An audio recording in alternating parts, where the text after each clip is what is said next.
Music.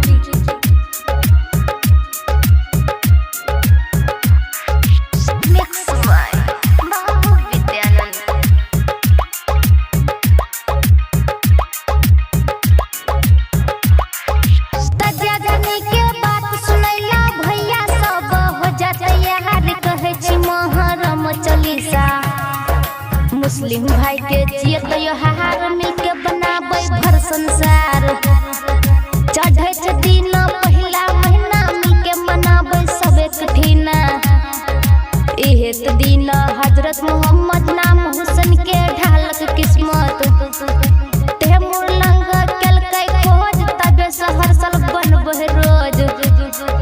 शोक से भरल छ ई खिस्सा सुनत रह मुहर्रम चालीसा।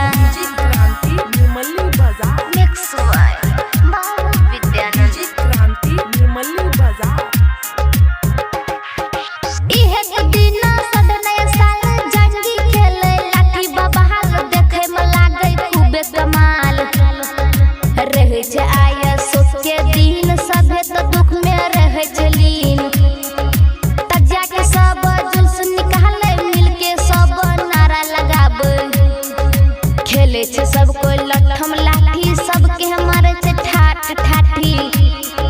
लगे छे नारा बार बहारी नाम हुसैन के सब पर भारी। हसन अली भाई की खिस्सा सुना हो भैया Muharram Chalisa.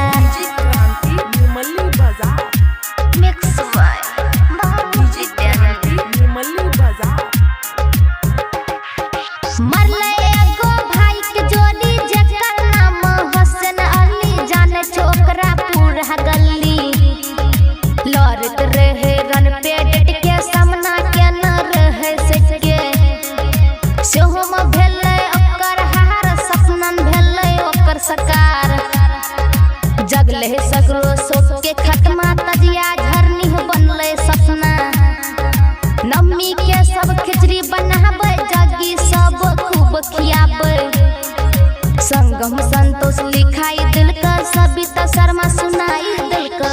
Present by Vidyanand music.